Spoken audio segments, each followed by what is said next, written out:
The morning mist hung low over Windsor Castle as Queen Camilla walked through the ancient corridors one last time. Her footsteps echoed softly against the stone floors that had witnessed centuries of royal drama, but none quite like what was unfolding today. She carried only a small leather handbag, the weight of her decision heavier than any crown she had ever worn. The past months had been unbearable. The constant scrutiny, the whispered conversations that stopped when she entered rooms, the cold distance that had grown between her and Charles since the latest scandal broke. The British tabloids had been relentless, painting her as the villain in a story she never wanted to be part of. Every day brought fresh headlines, each more painful than the last. "Your Majesty, the car is ready," whispered Mrs. Patterson, her longtime personal secretary who had become more friend than employee over the years. The older woman's eyes were red with unshed tears, knowing this might be goodbye forever. Camilla nodded, unable to trust her voice. She had practiced this moment in her mind countless times, but the reality felt surreal. Through the tall windows, she could see the early morning staff beginning their daily routines, unaware that their queen was about to disappear from their lives forever. The plan had been months in the making. A private jet waited at a small airfield outside London, fueled and ready for the 8-hour journey to New York. From there, she would disappear into the vastness of America, where she could live quietly under an assumed name. She had already transferred enough money to last several lifetimes, purchased a small house in Montana where the nearest neighbor was miles away. As they walked toward the rear entrance, Camilla's mind drifted to the letter she had left on Charles's bedside table. She had spent weeks writing and rewriting it, trying to explain the unexplainable. How do you tell your husband that you can no longer bear the weight of being queen? How do you explain that love sometimes isn't enough when the world seems determined to destroy everything you touch? The letter spoke of her deep affection for him, her regret for the pain their relationship had caused others, and her desperate need for peace. She had apologized for leaving without saying goodbye in person, knowing that any face-to-face conversation would have resulted in pleas to stay, promises of change that they both knew couldn't be kept. Mrs. Patterson opened the heavy wooden door, and the cool morning air hit Camilla's face. The black sedan sat waiting, its engine running quietly. The driver, a man she had trusted for years, gave her a respectful nod, but said nothing. He understood the gravity of the situation and the need for absolute discretion. As they drove through the Windsor grounds, Camilla looked back at the castle one final time. The towers stood majestically against the gray sky, a symbol of everything she was leaving behind. The weight of history, tradition, and expectation had become a prison she could no longer endure. The journey to the airfield took 45 minutes through winding country roads. Camilla sat in silence, watching the English countryside blur past the windows. These rolling hills, ancient oak trees, and stone cottages had been her home for decades, but they no longer felt like sanctuary. Every mile away from Windsor felt like a step toward freedom. Her phone buzzed constantly with messages from various palace officials, but she had turned off the sound hours ago. By now, her absence would have been noticed. The morning schedule would have begun, and her private secretary would be frantically trying to locate her for the day's first engagement. The airfield appeared ahead, small and private, exactly as she had requested. The white Gulfstream jet sat ready on the tarmac, its engines already warming up. Captain Morrison, the pilot she had personally selected for this journey, stood near the aircraft steps, checking his watch. As the car pulled up to the jet, Camilla felt her heart racing. This was it, the point of no return. Once she boarded that aircraft, she would no longer be Queen Camilla, wife to the King of England. She would simply be Camilla Parker Bowles again, free to live whatever remained of her life on her own terms. The driver opened her door, and she stepped out onto the tarmac. The morning air was crisp, filled with the scent of jet fuel and possibility. Captain Morrison approached with a respectful bow. "Your Majesty, we're ready for departure. Flight time to New York will be approximately 8 hours. We should arrive early afternoon local time." She thanked him quietly and began walking toward the aircraft steps. Each step felt monumental, as if she were walking across a bridge that would collapse behind her. The weight of leaving everything behind, her husband, her royal duties, her identity as she had known it for years, pressed down on her shoulders. Just as she reached the bottom of the aircraft steps, her phone rang. The caller ID showed Charles's private number. Her hand trembled as she stared at the screen. Part of her wanted to answer, to hear his voice one more time, but she knew that conversation would shatter her resolve. She had made her choice for both their sakes. She silenced the phone and climbed the steps. The aircraft interior was luxuriously appointed, designed for comfort during long flights. She settled into one of the leather seats and closed her eyes, trying to calm her racing heart. Captain Morrison's voice came over the intercom. "Your Majesty, we've received clearance for takeoff. We'll be airborne in just a few minutes." As the engines powered up and the aircraft began to move, Camilla felt tears streaming down her face. She was leaving behind everything she had ever known, everyone she had ever loved, for the uncertain promise of peace. The countryside below grew smaller as they climbed, and she watched England disappear beneath the clouds. For the first time in months, she felt something approaching relief. The constant pressure, the suffocating protocol, the endless criticism, all of it was falling away with each mile of altitude. But along with the relief came an overwhelming sadness. She was not just leaving a country. She was abandoning a life, a love, and a legacy that could never be reclaimed. The flight attendant offered her tea, prepared exactly as she liked it, a small comfort in the midst of such dramatic change.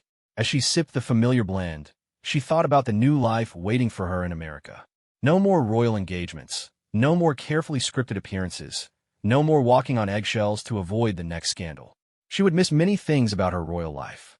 The sense of purpose that came with charitable work, the magnificent ceremonies that connected her to centuries of history, and, most of all, the quiet moments with Charles when they could simply be husband and wife rather than king and queen.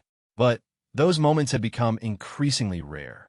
The pressures of their positions, combined with the relentless media attention, had created a chasm between them that seemed impossible to bridge. Their love story, which had once seemed destined for a fairy tale ending, had become a source of pain for everyone involved. As the aircraft reached cruising altitude, Camilla opened her handbag and pulled out a small photo, one of her and Charles taken during a private moment in the gardens at Highgrove. They looked genuinely happy, caught in a moment of laughter that seemed to belong to another lifetime. She wondered if he would understand why she had to leave, if he would forgive her for choosing her own survival over their marriage. The hours passed slowly. She tried to read, but found herself unable to concentrate. Her mind kept returning to the moment Charles would find her letter, imagining his reaction. Would he be angry? Heartbroken? Perhaps, she thought with a bitter smile, he might even feel relieved. Their relationship had caused him so much trouble over the years. Maybe her departure would finally give him the peace he deserved. Somewhere over the Atlantic, exhaustion finally overtook her, and she dozed fitfully. Her dreams were filled with memories. Their wedding day, quiet dinners at Clarence House, walks through the Scottish Highlands. All the moments that had made their complicated love story worth fighting for, now relegated to the realm of memory. When she woke, the flight attendant informed her they were beginning their descent into New York. Through the small window, she could see the sprawling cityscape approaching, a maze of steel and glass that would serve as the gateway to her new life. As they touched down at the private airfield outside the city, Camilla felt a complex mixture of emotions. Freedom and fear, relief and regret, hope and heartbreak all swirled together in her chest. The aircraft taxied to a stop, and she gathered her few belongings. This was supposed to be the moment of her liberation, the beginning of a life lived on her own terms.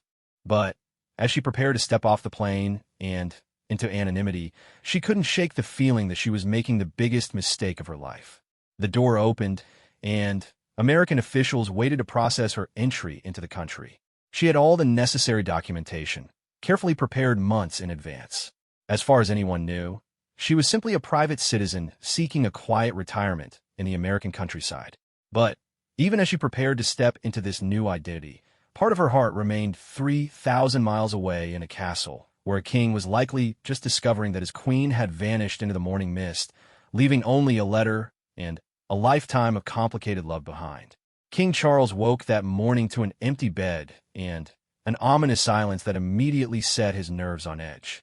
Camilla was always an early riser, but her absence felt different today, heavier somehow, charged with an electricity that made the hair on the back of his neck stand up. He reached across the vast expanse of their bed, his hand finding only cool sheets where his wife should have been. The first rays of sunlight filtered through the heavy curtains of their private chambers at Windsor Castle. Charles sat up slowly, his joints protesting after another restless night. Sleep had become elusive lately, his mind constantly churning over the mounting pressures they faced as a couple and as monarchs. The latest scandal involving leaked private conversations had sent the media into another feeding frenzy, and he could see the toll it was taking on his wife. He called out softly, "Camilla," but only silence answered him back. Perhaps she had risen early for her morning walk through the gardens, he reasoned. She often sought solace in the roses when her spirits were particularly low. But something about the quality of the silence in their chambers suggested a deeper absence, as if the very air knew she was gone. Charles reached for his robe and noticed the white envelope propped against the lamp on her bedside table. His name was written across it in her familiar handwriting, the letters slightly shaky, as if her hand had trembled while writing them. A cold dread settled in his stomach as he picked up the envelope with hands that suddenly felt unsteady. Inside was a letter written on her personal stationery, the words flowing across multiple pages in the elegant script he had fallen in love with decades ago. As his eyes moved across the first lines, the world seemed to tilt beneath him. "My dearest Charles," it began, "by the time you read this, I will be gone. Please understand that this decision comes not from any lack of love for you, but from an abundance of love for both of us, and a desperate need to preserve what remains of our dignity and your reign." His hand shook as he continued reading. She wrote of her exhaustion with the constant scrutiny, her guilt over the damage their relationship had caused to the monarchy, and her deep conviction that her presence in his life had become more burden than blessing. She spoke of watching him struggle to defend their marriage while fulfilling his duties as king, and how that struggle was slowly destroying the man she had fallen in love with. "I cannot bear to watch you torn between duty and devotion any longer," she had written. "You were born to be king, but I was never meant to be queen. The world has made that clear in countless ways, and I have finally accepted what perhaps I should have understood years ago. Some love stories, no matter how true, are not meant to survive under the weight of public scrutiny." Charles sank into the armchair by the window, the letter falling to his lap as the magnitude of her departure hit him. She had left him. After everything they had endured together, all the battles fought side by side, she had simply vanished into the early morning darkness. The letter continued with practical details that made her absence feel terrifyingly final. She had arranged for her personal belongings to be collected later, had transferred her charitable patronages to other members of the royal family, and had even included detailed instructions for handling her disappearance publicly. She had thought of everything except how to heal the gaping wound her departure would leave in his heart. His private secretary knocked softly on the door, reminding him of his morning schedule. Charles called for him to enter, his voice barely above a whisper. When the man saw the king's pale face and the scattered pages of a letter, he immediately understood that something catastrophic had occurred. "Sir, is everything all right?" Charles handed him the letter without speaking. As the secretary read, his face grew increasingly grave. The implications were staggering.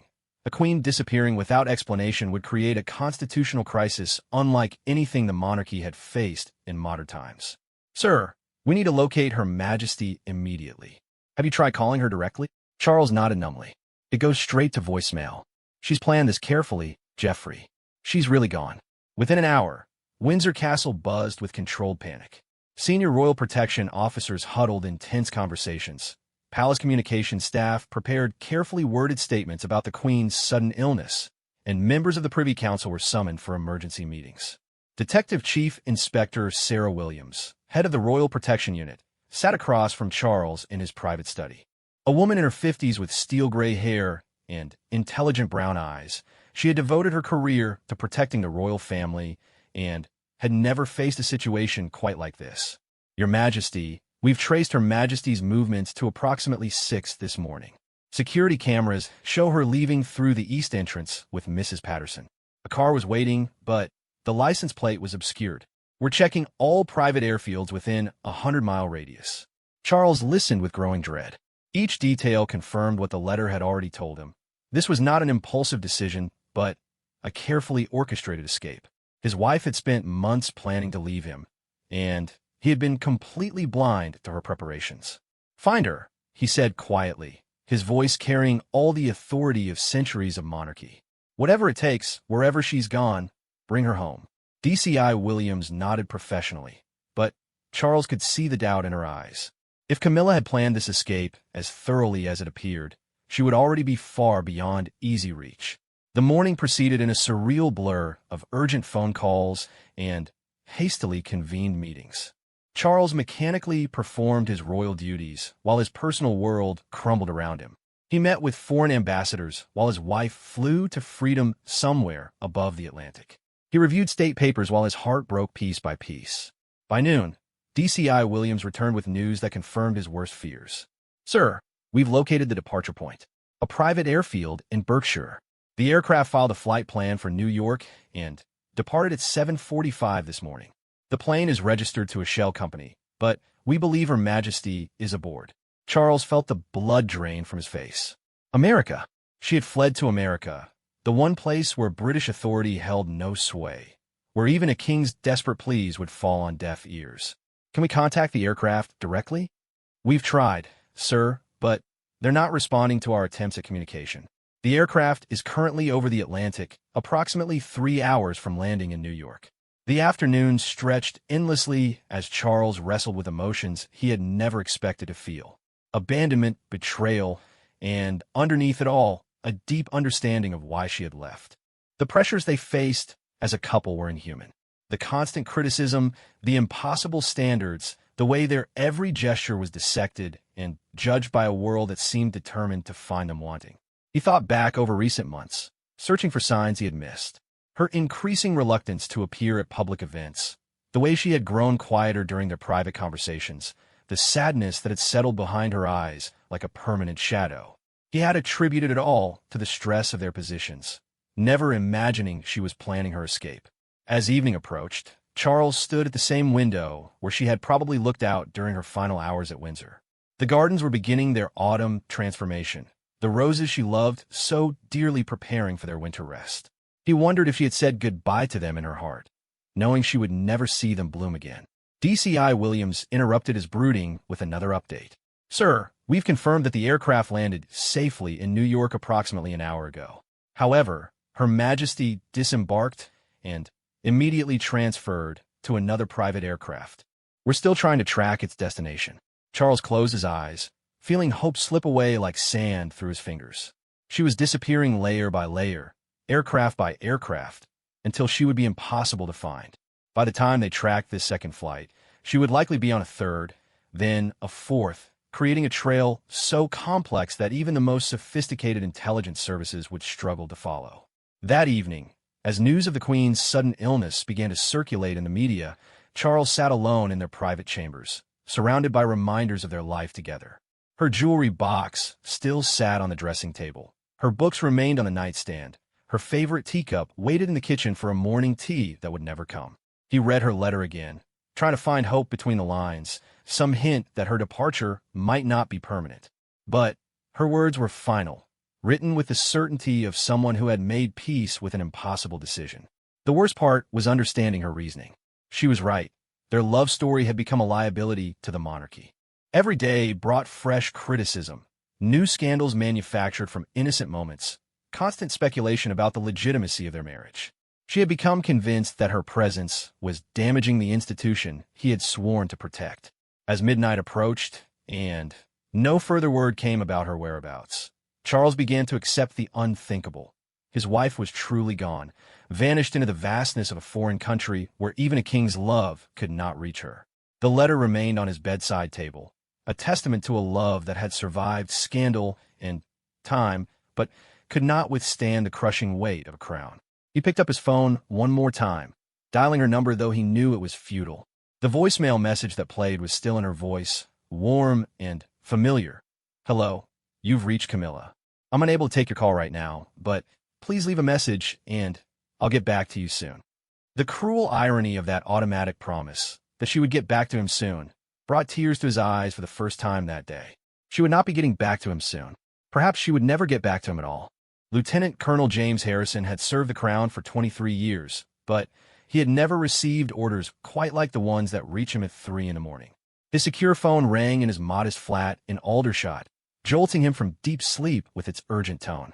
The voice on the other end belonged to Sir Edmund Fitzroy, the king's private secretary, and it carried a gravity that immediately brought Harrison to full alertness. "Colonel Harrison, I need you to listen very carefully. Her Majesty the Queen has departed the country without authorization.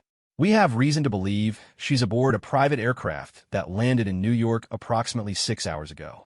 The King has personally requested that you lead a team to locate her and ensure her safe return to British soil." Harrison sat on the edge of his bed, trying to process information that seemed impossible. Queen Camilla had fled the country. The woman he had personally protected during dozens of royal engagements, who had always seemed so dedicated to her duties, had simply vanished? "Sir, with respect, what's our legal authority to bring Her Majesty back if she doesn't wish to return? On American soil, we're severely limited in our options. The King has been very clear about this, Colonel. Find her.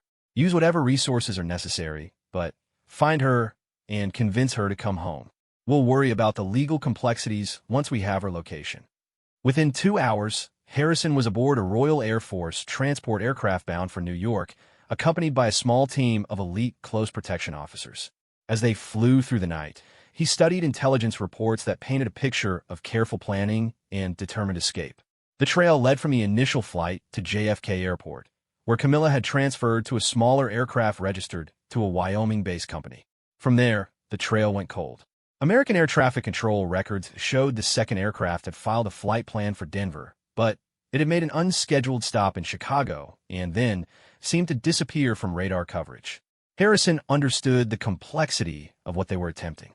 America was vast, with thousands of private airfields where a small aircraft could land without scrutiny.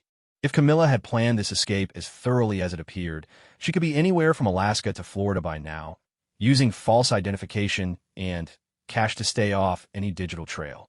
When they landed at JFK, Harrison's team was met by FBI liaison agent Sarah Chun, a sharp-eyed woman in her 30s who had been briefed on the sensitive nature of their mission. The American government was cooperating, but only to a point. They could assist in locating a missing foreign dignitary, but they could not force anyone to leave American soil against their will. "We've tracked the second aircraft to a private field outside Chicago," Agent Chun informed them as they drove through Queens toward Manhattan. "The plane refueled there, but took off again before our people arrived. However, we did recover some security camera footage from the facility. The footage was grainy, but unmistakable. Camilla emerged from the small jet wearing dark sunglasses and casual clothing, looking nothing like the regal figure the world knew. She spoke briefly with someone off camera, then climbed into a waiting SUV with tinted windows.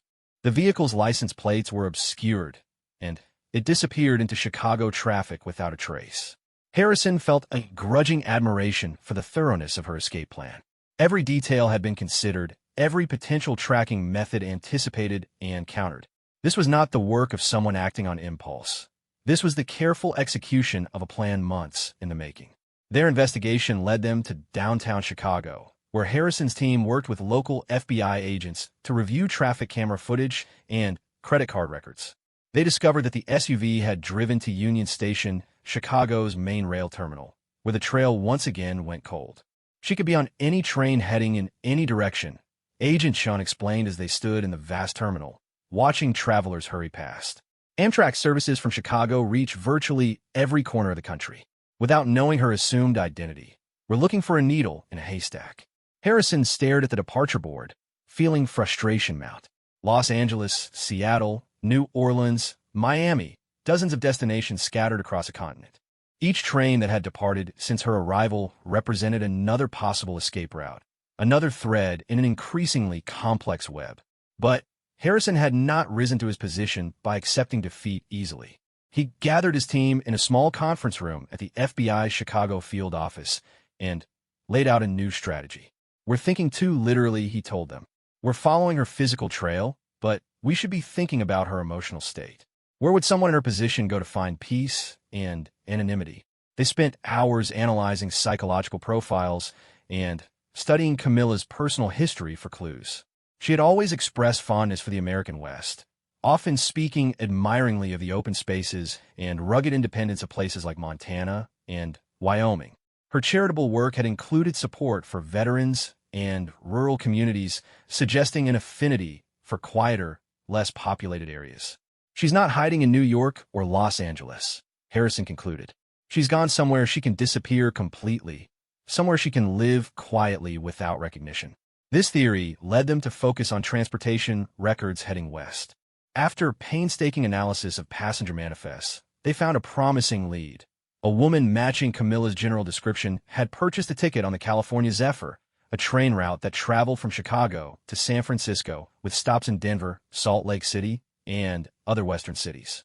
The train was already halfway across the country by the time they identified this possibility, but Harrison's team commandeered a private aircraft and flew ahead to Denver, hoping to intercept her there.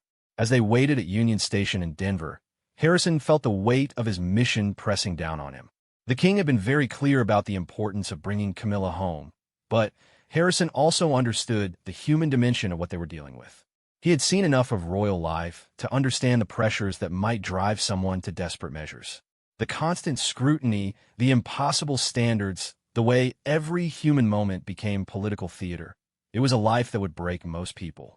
Perhaps Camilla had simply reached her breaking point. When the California Zephyr pulled into Denver Station, Harrison and his team positioned themselves strategically throughout the terminal. They watched carefully as passengers disembarked, studying every woman who might fit Camilla's description. But as the platform emptied and the train prepared for its final departure to California, they had found nothing. She wasn't on the train, or she spotted our surveillance and stayed aboard, Agent Chen observed. We need to consider that she might be more operationally sophisticated than we initially thought. Harrison was forced to agree. Someone had taught Camilla tradecraft, how to move undetected, how to assume new identities, how to anticipate pursuit. This level of planning suggested she had help, possibly from intelligence professionals who understood how to disappear completely.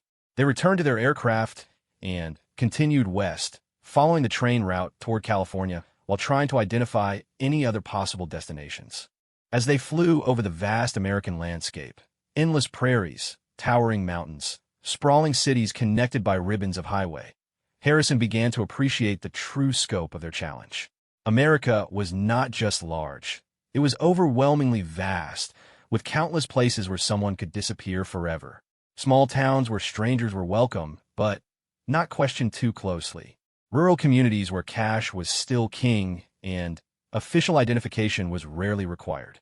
National forests where a person could live off the grid for months or years. As their plane touched down in Salt Lake City for refueling, Harrison received a call that changed everything. DCI Williams in London had been monitoring international intelligence traffic and had detected something significant. "Colonel, we've intercepted communications suggesting that Her Majesty may have assistance from American intelligence services. There are indications that this escape was facilitated by people with access to sophisticated resources and safe houses." The implications were staggering. If Camilla was under the protection of American intelligence services, their mission had just become infinitely more complicated. The Americans might be providing her with new identity documents, secure communications, and hidden locations that would be nearly impossible to penetrate. Harrison stared out at the Salt Lake City skyline as this new information sank in. They weren't just chasing a desperate woman fleeing an impossible situation. They were potentially going up against professional intelligence operatives who had every advantage on their home territory. But he thought about King Charles, alone in Windsor Castle, probably staring out at gardens that would forever remind him of his missing wife. The mission had become personal for Harrison in a way that surprised him.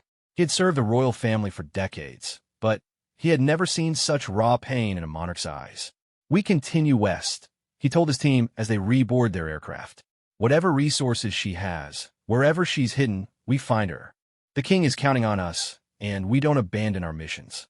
As they flew toward the setting sun, Harrison tried to imagine what they might find when they finally tracked down the missing queen.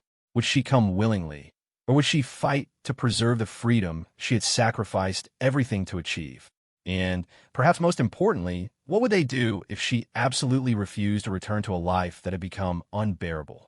The aircraft banked toward the west, carrying them deeper into a continent where a queen had vanished like morning mist, leaving behind only questions and the desperate hope that love might be enough to bring her home. The small ranch house sat in a valley surrounded by rolling Montana hills, so isolated that the nearest neighbor was 12 miles away. Camilla had found exactly what she was looking for, a place where she could disappear completely, where the weight of crowns and expectations couldn't reach her. For 3 weeks, she had lived as Catherine Miller, a widow from England who had come to America seeking a quiet retirement. The local real estate agent had asked few questions when she paid cash for the modest property. The story she told was simple and believable. Her husband had recently passed away, leaving her with enough money to start over somewhere peaceful. People in this part of Montana understood the need for privacy and respected it. They nodded politely when she shopped for groceries in town, but they didn't pry into her business. Each morning, Camilla woke to silence broken only by the wind through the prairie grass and the distant lowing of cattle. She made coffee in the small kitchen, sat on the covered porch, and watched the sunrise paint the mountains in shades of gold and pink. For the first time in years, she felt something approaching peace. The house was furnished simply but comfortably. She had brought few personal possessions, some clothes, a handful of photographs, and the books she had always meant to read but never found time for during her royal duties. The largest bedroom remained mostly empty except for a single bed and a rocking chair where she sat in the evenings, reading by lamplight. Her daily routine had become refreshingly predictable. Morning coffee and breakfast followed by long walks across the property. Afternoon reading in the garden she was slowly beginning to cultivate. Evening meals prepared on the old gas stove, followed by more reading or simply sitting in comfortable silence. She had begun to believe she might actually succeed in disappearing forever when she noticed the black SUVs parked at the end of her long gravel driveway. Through binoculars she had purchased for birdwatching, she could see men in dark suits speaking into small radios. Her heart sank as she recognized the unmistakable posture and equipment of professional security personnel. They had found her. For several hours, neither side made a move. The vehicles remained at the end of the driveway, while Camilla stayed in the house, trying to process the end of her brief freedom. Part of her had always known this moment would come, but she had hoped for more time, months, or even years to heal from the wounds that had driven her to flee. As afternoon shadows began to lengthen, she saw a single figure walking up the long gravel drive toward her house. Even from a distance, she recognized the military bearing and careful gait of Lieutenant Colonel James Harrison. She had worked with him during numerous royal engagements and had always respected his professionalism and discretion. Camilla met him on the front porch, still wearing the simple jeans and cotton shirt that had become her uniform in this new life. The contrast between her current appearance and the formal gowns and tiaras the world was accustomed to seeing could not have been more stark. "Your Majesty," Harrison said formally, removing his cap as he approached the steps. "It's Catherine Miller now, Colonel," she replied quietly, but without hostility. "How did you find me?" "With great difficulty, ma'am. You covered your tracks very well. But satellite surveillance eventually picked up patterns, and local law enforcement helped us narrow the search area. May I come inside? We have a great deal to discuss." She led him into the small living room, where the furniture looked impossibly ordinary compared to the gilded splendor of Windsor Castle. Harrison seemed uncomfortable with the informality, unsure whether to maintain royal protocol in such a setting. "Please sit down," she said, gesturing to the simple sofa. "Would you like some tea? I'm afraid my circumstances are rather reduced from what you're accustomed to." "Thank you, ma'am, but I'm fine.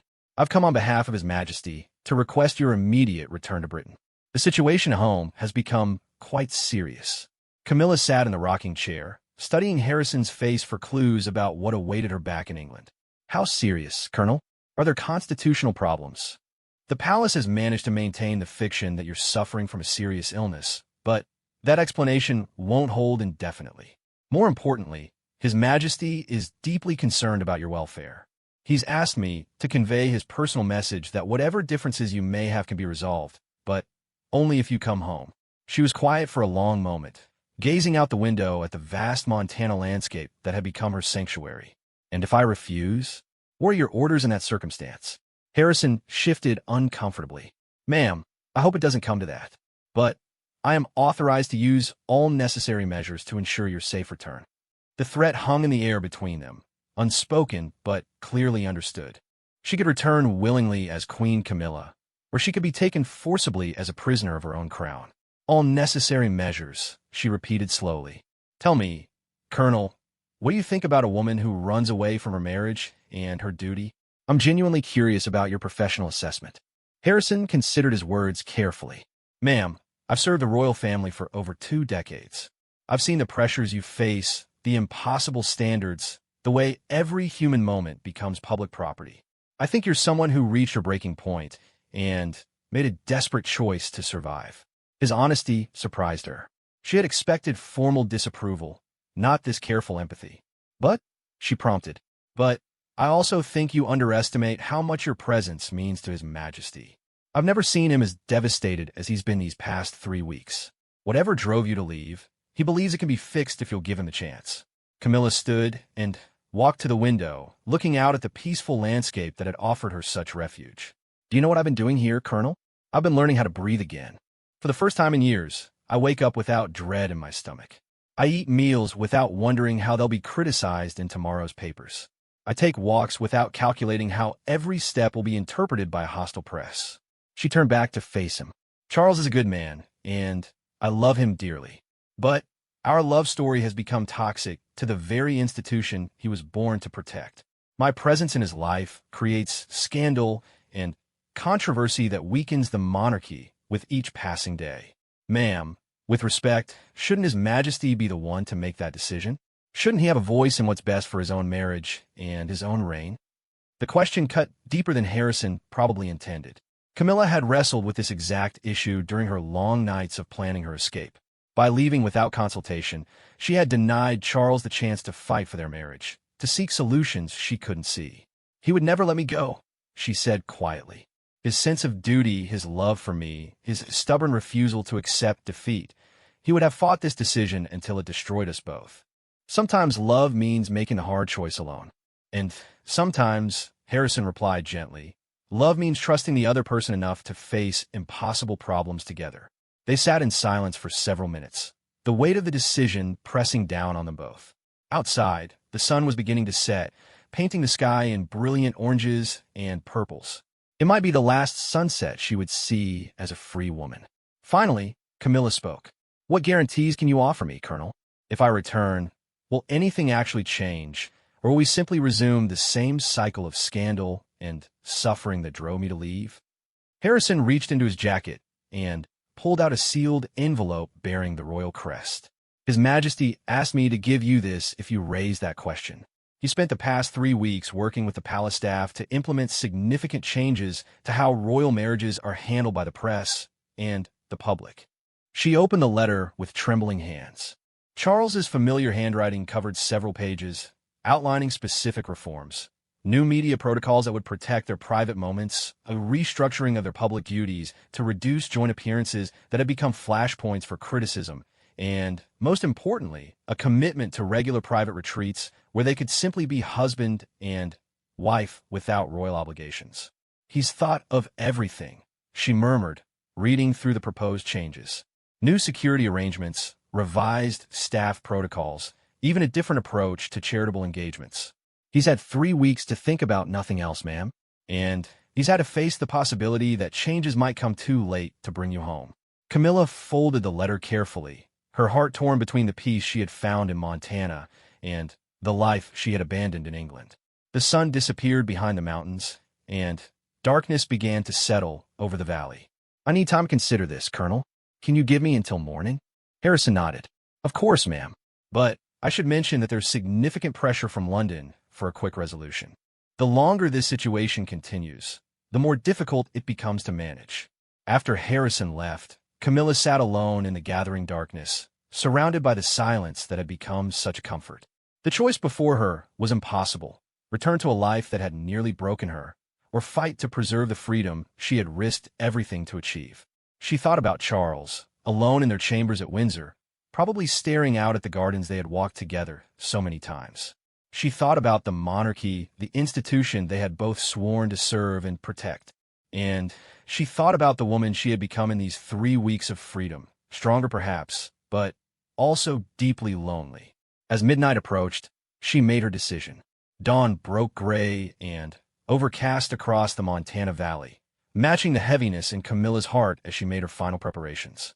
She had spent the night in the rocking chair, watching the stars wheel overhead through the large window, coming to terms with a decision that felt both inevitable and heartbreaking. Colonel Harrison arrived at precisely 8 o'clock, as she had known he would. His military precision had been one of the constants she could count on throughout her years of royal duty. She met him at the door dressed in the same simple traveling clothes she had worn during her escape, carrying a small suitcase that contained the few possessions she had brought to her Montana sanctuary. "I'll come with you, Colonel," she said without preamble. "But I have conditions." Harrison nodded respectfully, pulling out a small notebook to record her requirements. "Of course, ma'am. What do you need?" "First, I want to visit the local real estate office to arrange for this property to remain available. I may need to return here someday." She paused, looking back at the house that had given her such peace. "Second, I want to speak directly with His Majesty before we leave American soil. And third, I want your word that the details of my location and how I've been living will remain absolutely confidential." "All agreed, ma'am.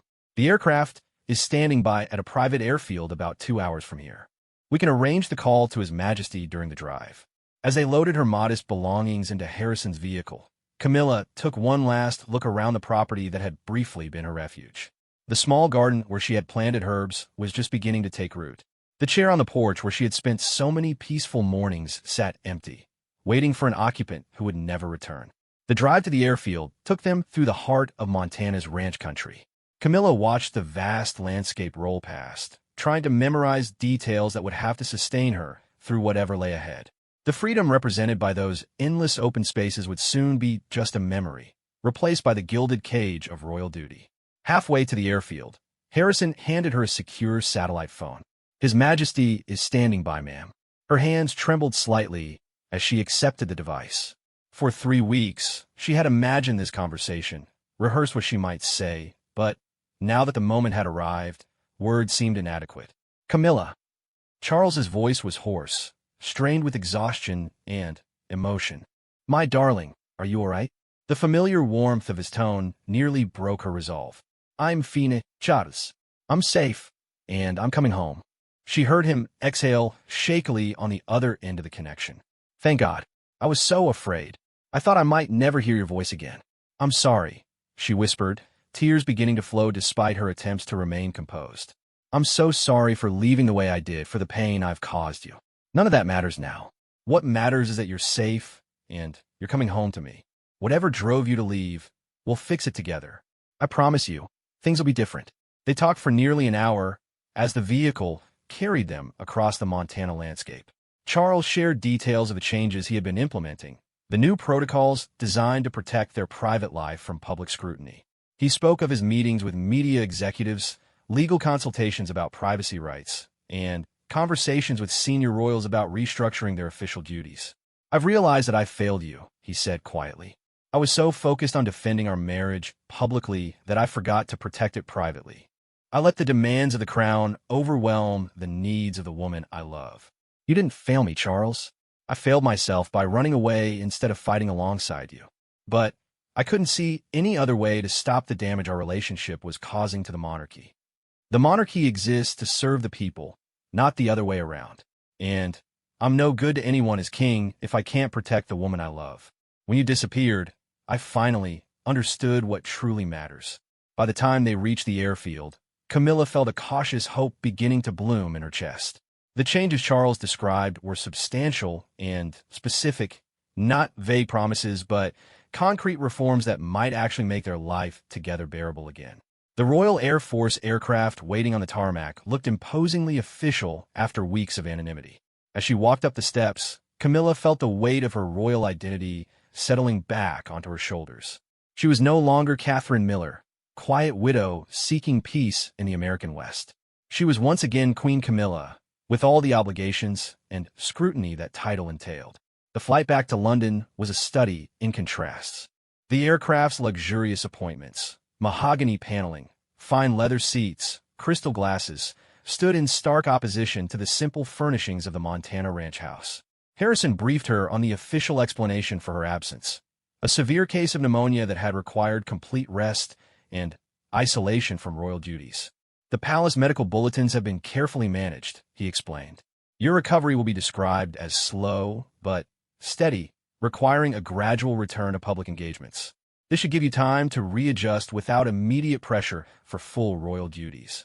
As they flew east through the night, crossing back over the Atlantic Ocean that had carried her to freedom just 3 weeks earlier, Camilla reflected on the strange circularity of her journey. She had fled England seeking peace and anonymity, and had indeed found both in the vast spaces of Montana. But she had also discovered something unexpected. That peace without love was ultimately hollow, and anonymity without purpose led only to a different kind of emptiness. The aircraft touched down at RAF Nordholt just as dawn was breaking over England. As they taxied toward the terminal, Camilla could see the familiar landscape of her homeland spreading out beneath gray morning clouds. After the endless skies of Montana, England felt almost claustrophobic, but it also felt like home. Charles waited in the VIP lounge, looking haggard but immaculate in a dark suit. When she emerged from the aircraft, their eyes met across the tarmac, and for a moment the intervening weeks seemed to collapse. She walked toward him slowly, aware that photographers with powerful telephoto lenses might be capturing this moment from miles away. When she reached him, he took her hands gently, studying her face as if trying to memorize every detail. You look different, he said softly. Rested, but also changed. I feel different. The woman who left Windsor 3 weeks ago couldn't see any way forward except escape. I hope the woman who's returning is strong enough to help us build something better. They drove back to Windsor in the back seat of the royal limousine, hands clasped together, talking quietly about practical matters.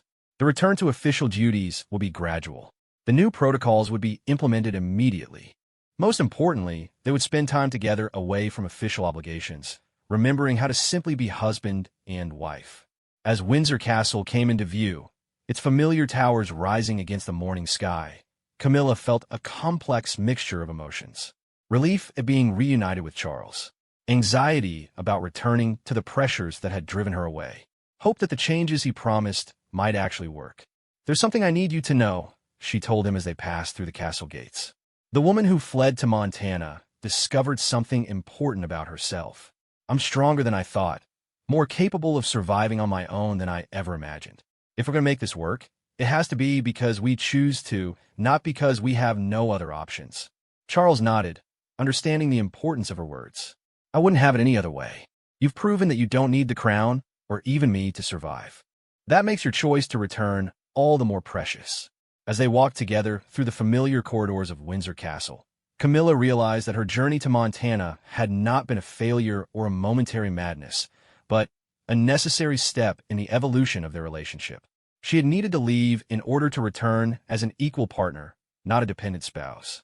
The weeks and months that followed would test the sincerity of Charles's promised reforms and the strength of her own renewed commitment. But for the first time in years, she faced those challenges with hope instead of dread. The Queen had returned home, not as the broken woman who had fled in desperation, but as someone who had touched freedom and chosen love. The choice was hers now, made with full knowledge of alternatives, and that made all the difference in the world. As evening fell over Windsor, Camilla stood once again at the window of their private chambers, but this time Charles stood beside her. Together they looked out at the gardens where their love story had flourished despite impossible obstacles. Do you ever regret coming back? He asked quietly. She considered the question seriously before answering. I regret that it took running away for us to understand what we were losing. But I don't regret the journey. Sometimes you have to leave home to truly appreciate it. Outside their window, the roses that had witnessed so much royal history continued their ancient cycle of bloom and rest, oblivious to the human dramas played out in their shadows. Like the flowers, some love stories require seasons of dormancy before they can bloom again, stronger and more beautiful than before. The escape was over. The real work of rebuilding their marriage and their monarchy was just beginning.